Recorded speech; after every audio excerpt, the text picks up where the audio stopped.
So, back in the Clinton administration, the slogan that James Carville used was, "It's the economy, stupid," to focus them on what they needed to focus on. And right now, this is what we have to look at as well. It's the economy. It's not just Russia's economy and how poorly that might be doing, but what the U.S. economy is doing is having a ripple effect throughout the entire world. And that's the biggest of six big stories. We're going to start here, though. Germany's Interior Ministry has supported preparing school children for war or other crisis situations. The ministry also backed Europeans' Commission's emergency response strategy, which includes stockpiling supplies for 72 hours. A Russian attack on NATO territory is considered a realistic scenario. And this was in a German paper, and here it is with the translation. It says, Interior Ministry advises citizens prepare for an emergency. Russian attack on NATO, consider realistic scenario. Ministry, and here school children should be prepared for the worst. How about that? All right, so that's first big story. Second big story, NATO countries are now seeking direct contracts with Ukrainian defense manufacturers. I think that's a good thing. That's a healthy thing. I think NATO as a bloc has the money to then support Ukraine to provide what it needs, since NATO just doesn't have the will to restart manufacturing operations, to have the long-term contracts and that sort of thing. And on the other side of this war, assuming that Ukraine actually wins or holds enough of its own sovereignty for this to be the case, and I believe that that's what's going to happen on the other side of this war, Ukraine's going to be a major exporter of military contracts to the world.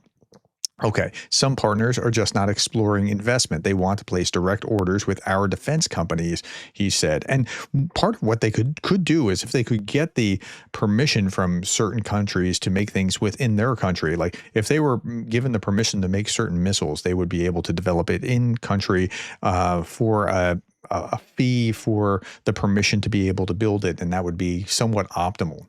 Okay, next big story. This week, Ukraine will send a delegation to Washington to move forward with negotiations on a strategic agreement with the United States regarding critical natural resources. This is the minerals agreement. This dialogue reflects the strategic interests of both nations and our shared commitment to building a strong, transparent partnership. We aim to align project selection, legal frameworks, and long-term investment mechanisms. I hope this works out in a meaningful way, but the last iteration of this seemed to be fairly problematic. So we'll see how this plays out over time.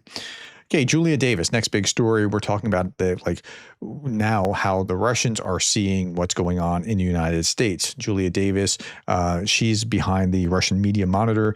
Putin's sway over Trump is a constant theme in Russian state media, and every move that undermines the West and helps Russia is seen through the lens of the Kremlin's influence over his decisions. So that's how they focus this. And I'll show you something with Steve Rosenberg in just a moment as well.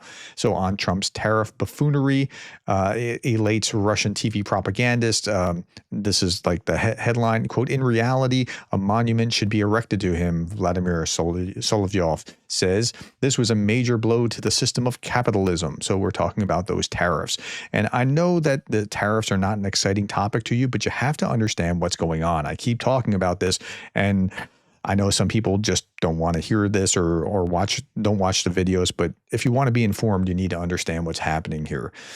Steve Rosenberg from the BBC Today, Russian papers on tariff fallout from Trump rejuvenates Russia's economy to fall in energy markets will be very painful for Russia. But so they're kind of bipolar on these things. But then they said this thing, and I want to highlight this one little bit, because they're saying, hey, what Trump's doing is good, but we really don't trust the rest of what is in Trump's cabinet, because as soon as they have this deal set, all the forces that are against Russia are going to come out, and start swinging. And here's what they had to say. Sufficient. The paper believes that although in Trump's entourage there is a group of influential advisors like Steve Witkoff and Vice President Vance who don't like Ukraine and believe it is right to end the conflict on terms beneficial to Russia, it also identifies there people who don't see any real reason to move away from traditional hostility towards Russia. And such people in the American and Western political elite, not only in Trump's entourage, are the majority. Yeah, I mean, this is traditional conservatives, for example, who would have a hawkish stance against Russia. And they're recognizing that far more than we seem to be recognizing that here ourselves. It's very strange. Okay, now let's talk about the next big story, and that is these tariffs. There's an argument for tariffs. There's definitely an argument against tariffs. I think this guy here had summarized both sides really well on one of the Sunday shows. This is Washington Week. Let's just hear what he has to say, and so you can understand what they're saying and then understand why this isn't so. And so the idea that we might want to look at our economy and say, wait a second, it's worked for highly educated professionals, but it isn't working for blue-collar workers. We should do something different with trade. I think that argument, you can debate it, but that argument has substantial support for it. Right. What's the argument against these tariffs? I mean, the argument against these tariffs is they're shambolic, they're extremely Shambolic. Yeah, they are symbolic, and they're also a sham simultaneously. I like the word that he coined here for shambolic. high. No one knows whether he's going to take them back the next day. If you decided that our economy has not benefited from trade in the ways I was just suggesting, and you wanted to use tariffs as a way to try to bring more jobs back here, you would do it in an orderly way. You would try to get your allies on your side. You would say, we're going to put them in place starting in a couple of years so people can plan. The idea that Donald Trump brought out a big board with massive tariffs and no one really knows what's going to happen, that's why we see the markets tanking. Yeah. That's why we see even Trump's allies anxious about this. That's right, because there's just injecting fear and uncertainty into the markets. It's not really like, worked out systematically. We're going to do this, that, and the other thing in these sequential steps. It's just, boom, we're going to do this. It's a fear, shock, and awe campaign. Okay, along these same lines, U.S. Secretary of Commerce explains why the U.S. imposed tariffs on the Heard and McDonald Islands. Nobody actually lives there. It's an uninhabited territories with penguins. According to Howard Lutnick, the U.S. was forced to impose tariffs on these uninhabited islands to prevent any country from using them as loopholes for bypassing tariffs and engaging in illegal activity. Quote, Trump is tired of this. He doesn't want there to be any place in the world through which China or other countries could make shipments. He's closing the loopholes. And I know the next thing that people are going to say is, well, why didn't he do something about Russia? Good question. I mean, you would think he would have done that too, even if he's in the middle of the negotiation. Okay, meanwhile, the price of oil has been dropping. The price of Brent crude on the ICE exchange has dropped below $63 per barrel for the first time since April 12th of 2021.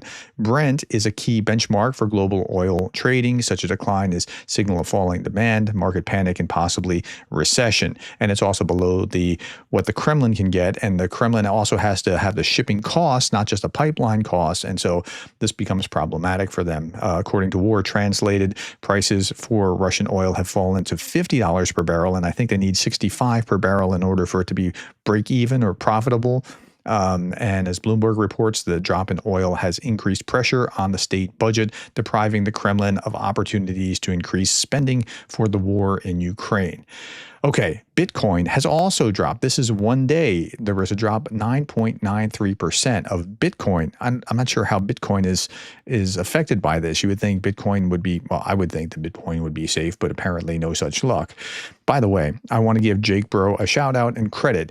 He said some time ago, and I can't figure out which video it was because he puts out a lot, Trump could be so bad for the economy, he could inadvertently trigger a recession that collapses Russia's economy first. Well, he's clearly bad for, and so good on Jake for seeing that foreseeing this. He's bad for the economy in a sense. Like, here, look at this, what happened to the stock market today. It's down in pretty much everywhere. And that's a snapshot. It could be, the numbers could be different at this point of the day in these various countries. But he was bad for the economy, and Jake foresaw this. Now, that bad for the economy could, he said, trigger a recession which collapses Russia's economy first. We're not to a recession yet. We have some very bad things. Like if you look at your 401k today in the United States, if you have, that's a retirement plan in the U.S., It's probably way down. But it's also hurting the Russian economy significantly when all this is happening to the world economy. So, okay, Trump said that he didn't want to crash the stock market, but it was necessary. Quote, I don't want anything to fall, but sometimes you have to take the medicine to fix something. I truly want to solve the deficit problem we have with China, the EU, and other countries, and they're going to have to deal with it. If they want to talk, I'm open for it. If not, why talk at all, said the U.S. president.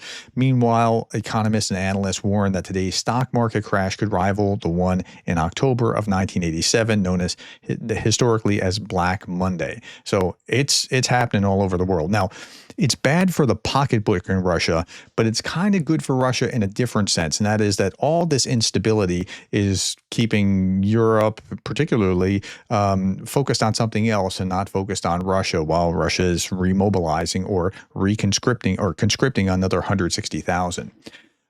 Okay. Michael McFaul he's fair. He's coming from the left perspective, but he's fair in his analysis or he's trying to overcome his own biases, just like I try to overcome my biases. He correctly posted this. Almost all the conservative thinkers and think tanks that I've seen have criticized Trump's tax hikes. That's what I've seen too.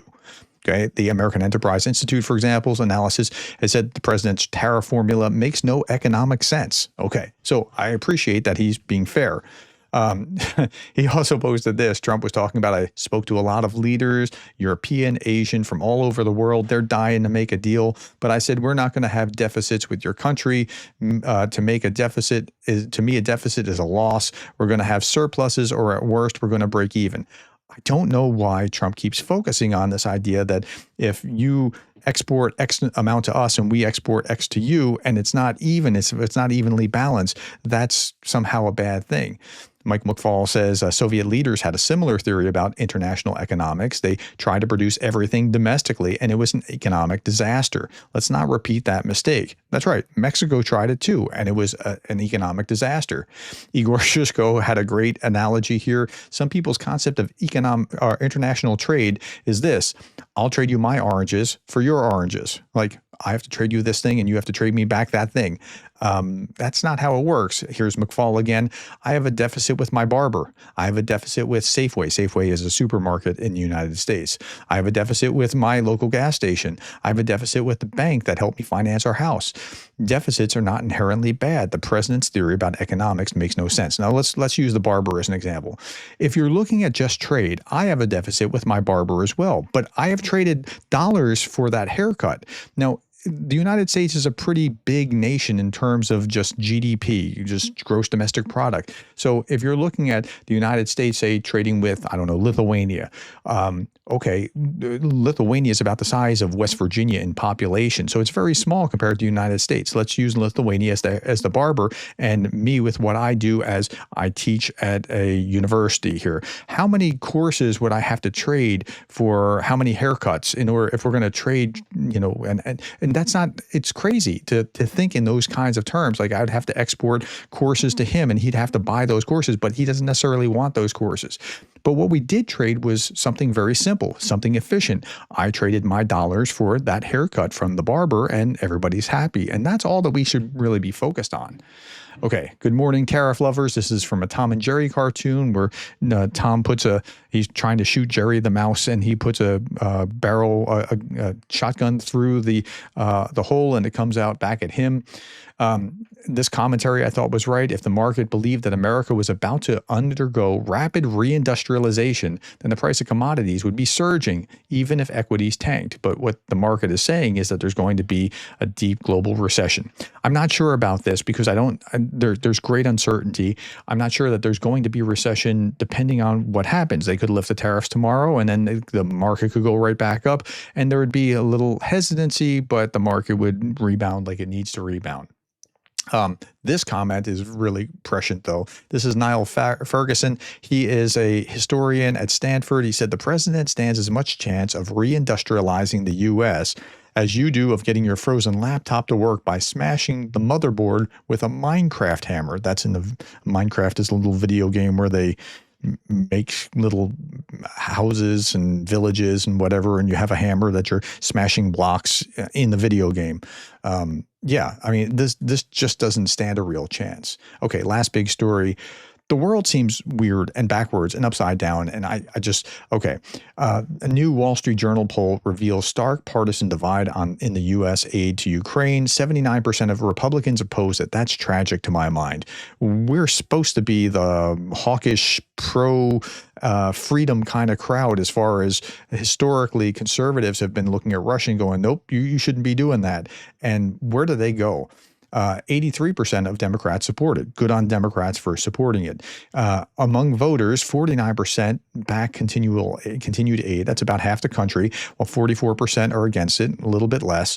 And the gap reflects a broader shift in foreign policy views, with Republicans increasingly favoring isolationism, Democrats continuing to support international alliances. That breaks my heart. And this was from this article here on foreign policy, party divisions. But the subtitle was interesting. New survey also finds little support for President Trump's territorial expansion to include Canada and Greenland. Well, at least there's that silver lining that there's little support there for that. And like, I don't remember any comments about Greenland or Canada before the election. Like, nobody voting for Trump was voting for, yeah, we got to take Greenland. Okay. Anyway, it's bizarre. Here's some more bizarre. This is Victoria Sparks. I'm the only Ukrainian-born member of Congress. Here's why we must give land to Russia. What she said almost the opposite about 2 years ago. She was sticking up for Russia, for Ukraine, and now she's saying this. Congresswoman Victoria Sparks has given land to Russia to end the war and urged Ukrainians not to vote for Zelensky, according to the Telegraph. Well, okay, I get it if you don't like Zelensky. I mean, you can be Ukrainian and not like Zelensky. That's okay. But this seems like a weird stance to take right now. I just don't understand how they can demand to keep the land. If they had won the war, that would be a different matter, Victoria Sparks says. She's a Republican, but she's born in Ukraine. Her disdain for Joe Biden is rivaled only by the contempt she feels for Zelensky. Zelensky, she says, is doing a disservice to the Ukrainian people and insulting the American president. She urged Ukrainians to vote him out. They'll have elections, and if they reelect him, they'll lose the rest of the country, she says. So, like, the world's turned upside down. And I mean, this is the actual article in the Telegraph. Along the lines of the world turned upside down, here's the last thing with that.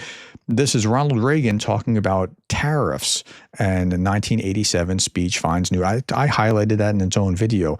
So it's not that he's saying that. That's what Republicans have traditionally believed. Trump is the aberration, not the norm. But the Chinese embassy in the U.S. is who's posting this about.